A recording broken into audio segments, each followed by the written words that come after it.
নমস্কার, ফেসবুক বন্ধুদের স্বাগত জানাই। গুগলস, ইউটিউব এবং ফেসবুকে কর্মরত সকল দাদাভাই ও দিদিভাইদের স্বাগত জানাই। কারকে মেকার দাদাভাই ও দিদিভাইদের শুরু করছি হারিয়ে যাওয়া শিল্পীদের নিয়ে অনুষ্ঠান তোমায় পড়ছে মনে। আজ যাকে খুব মনে পড়ছে তিনি সঙ্গীতের স্বর্ণযুগের একজন কিংবদন্তি শিল্পী, শ্রদ্ধেয় পদ্মশ্রী মোহাম্মদ রফি সাহেব। আজ ওনার 101তম জন্মদিন। ওনার জন্মদিনের এই শুভক্ষণে আমি শুরুতে একটি ওনারই গাওয়া বিখ্যাত গান গেয়ে আপনাদের শোনাতে চাই। গানের বাণী লিখেছেন শ্রদ্ধেয় আনন্দ বক্সিজি, আর গানের সুরারোপ করেছেন শ্রদ্ধেয় লক্ষ্মীকান্ত প্যারিলালজি সাহেবরা। আর হাতিমের সাথী ছবির জন্য রফি সাহেব গানটি গেয়েছিলেন, আর অনবদ্য অভিনয় করেছিলেন রাজেশ খান্নাজি। ওনারই লিপে গানটি ছিল, আর গানটি পুরস্কার প্রাপ্ত হয়েছিল। আপনারা যারা বইটি দেখেছেন তারা জানেন এই গানটির সম্পর্কে। এই ছবিটি দেখে সিনেমা হল থেকে সবাই চোখের জল মুছতে মুছতে বেরিয়েছে। আমি 3বার এই গানটির জন্য ছবিটি দেখেছিলাম। যাই হোক, কারকের সহযোগে আমি শোনাবার চেষ্টা করছি। একটা কথা বলে রাখি যে রফি সাহেব গাইতেন জি শার্পে, আর আমি গাই সি শার্পে। সুতরাং 3টি স্কেল জাম করে অত উপরে গিয়ে গান গাওয়া আমার পক্ষে একটু কষ্টসাধ্য ব্যাপার হয়। কিছু ভুল ত্রুটি হলে মানিয়ে নেবেন। কারাওকে সৌজন্যে বিখ্যাত কারাওকে মেকার শ্রী অনিল সিং চৌহান। আর আমাকে তো ওই স্কেলেই গাইতে হবে, কারণ এই কারাওকেগুলো তৈরি হয় মূল গানের কথাগুলোকে মিউট করে দিয়ে এই কারাওকেগুলো তৈরি হয়। সুতরাং আমাকে ওই স্কেলেই গাইতে হবে, এর বাইরে কিছু করা যাবে না। আমি আমার সাধ্যমতো চেষ্টা করছি।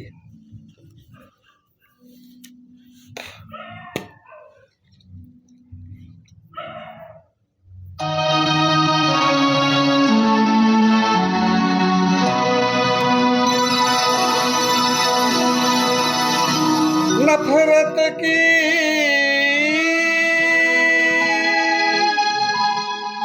दुनिया को छोड़ के खुश रहना मेरे यार। नफरत की दुनिया को छोड़ के प्यार की दुनिया में खुश रहना मेरे यार। नफरत की दुनिया को छोड़ के प्यार की दुनिया में खुश रहना मेरे यार। इस झूठ की नगरी से तोड़ के नाता जा प्यारे, अमर रहे तेरा प्यार। खुश रहना मेरे यार।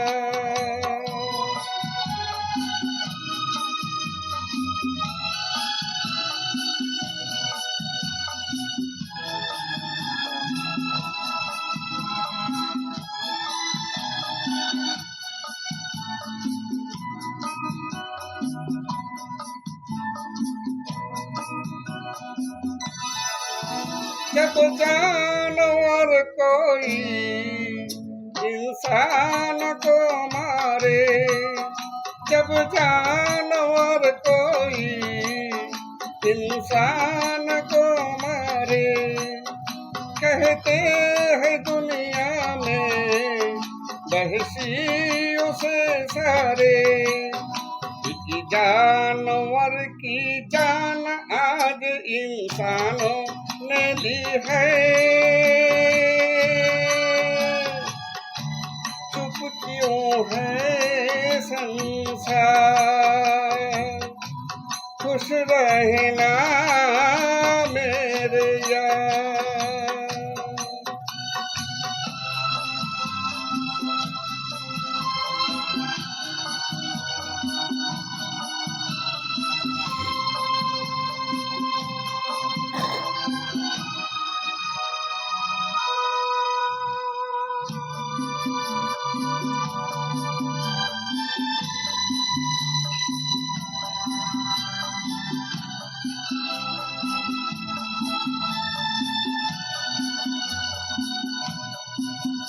बस आखिरी सुन ले ये मेल है अपना, बस आखिरी सुन ले ये मेल है अपना, बस खत्म है साथी ये खेल है अपना।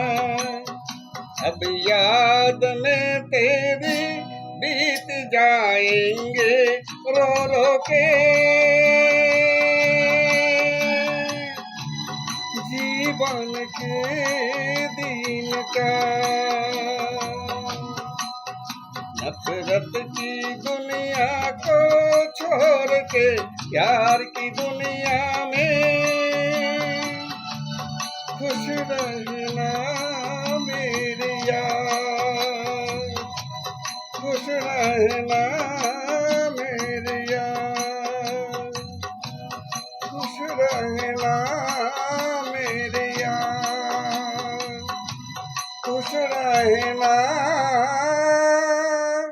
मेरे यार।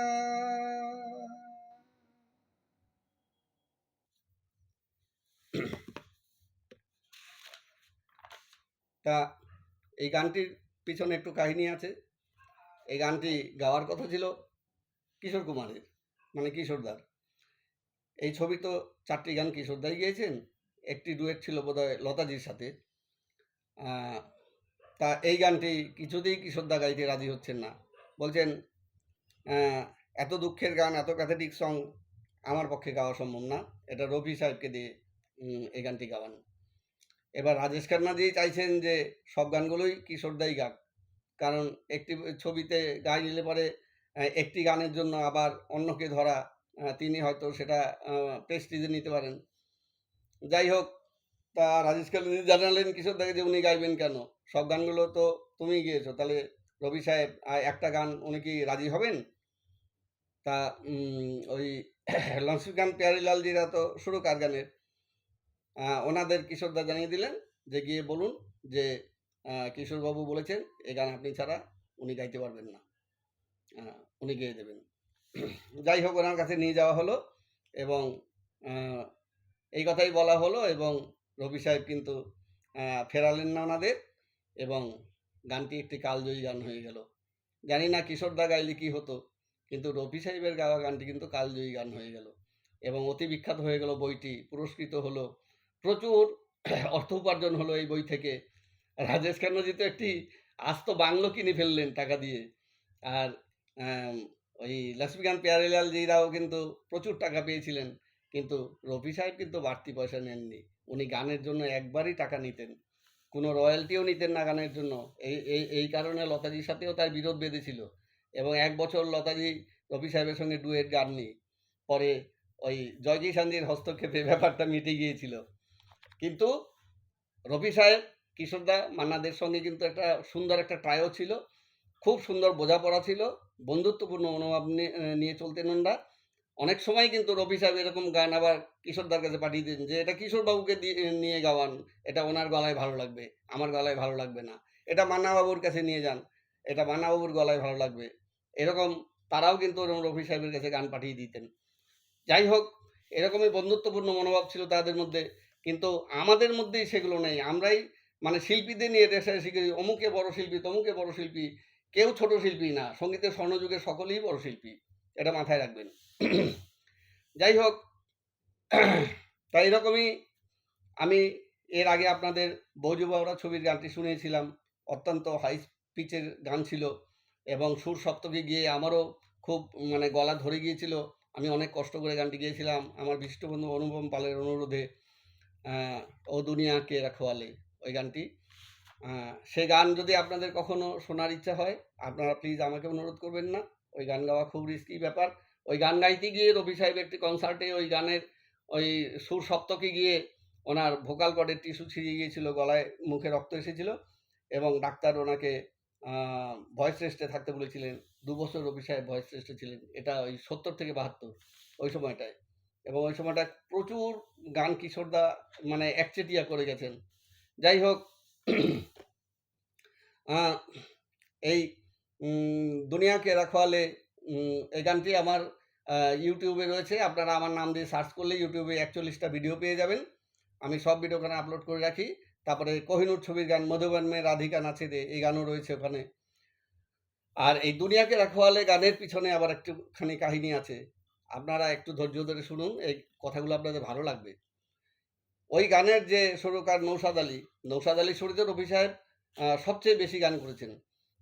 যাই হোক, নৌশাদ আলী সাহেব সকালবেলা ওই চা খাচ্ছেন আর নিউজ পেপার পড়ছেন, এবং এক জায়গায় গিয়ে তার চোখ আটকে গেল। তখন তিনি সেখানে দেখলেন, তিনি একটা সাক্ষাৎকার জানিয়েছিলেন যে সেখানে কি লেখা ছিল। সেখানে ছিল যে এক ফাঁসির আসামিকে জিজ্ঞেস করা হয়েছিল যে মৃত্যুর আগে তার শেষ ইচ্ছা কি, এবং সেই শেষ ইচ্ছা তাকে কি কিছু খেতে চান না কারোর সঙ্গে দেখা করতে চান, এগুলো জিজ্ঞেস করা হয়েছিল। তিনি বলেন, না, ওসব কিচ্ছু আমার চাই না, আমি শুধু রফি সাহেবের ওই বৈজু বাউরা ছবির গানটা শুনতে চাই, মরে যাওয়ার আগে, ও দুনিয়াকে রাখওয়ালে।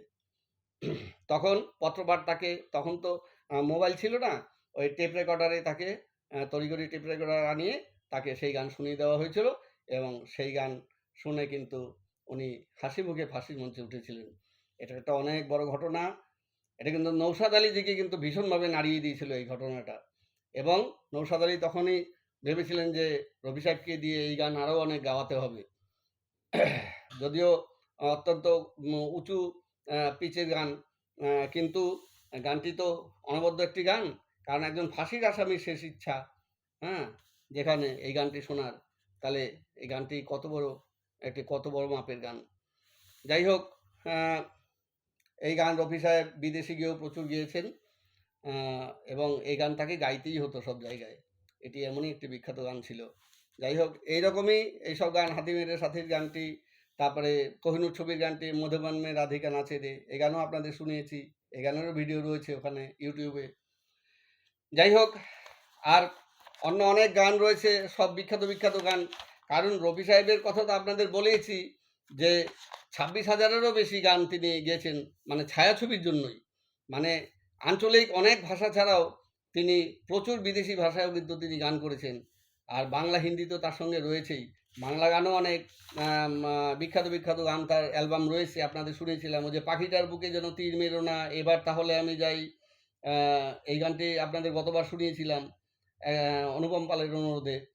তোমাদের আশীর্বাদের এই শতদল মাথায় রাখি, এইসব গানগুলো তো বিখ্যাত হয়েছিল, আপনারা অনেক শুনেছেন।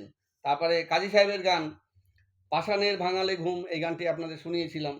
তারপরে উচাটন মন ঘরে রয় না, আলগা করে গো খোপার বাঁধন, আজি মধুর বাঁশুরি বাজে, চেয়েও না শুনেও না, তোমার হাতে সোনার রাখি আমার হাতে পড়ালে, এইসব গানগুলো অতি বিখ্যাত হয়েছিল। তারপরে আরও অনেক বহু গান আছে, আমার ডায়েরিতে সব লেখাও রয়েছে, কিন্তু অত সময় আমি পাবো না। পরবর্তী সময়ে আপনাদের এক এক করে এই গানগুলো আপনাদের শুনিয়ে দেব। কিংবদন্তি শিল্পী চরণে আমি শতকোটি প্রণাম জানাই কবি, সুরকার এবং যন্ত্রসঙ্গীত শিল্পীদের। আপনারাও ওনাদেরকে শ্রদ্ধা নিবেদন করুন। সকলে ভালো থাকুন। আজ আসি, আবার দেখা হবে। নমস্কার।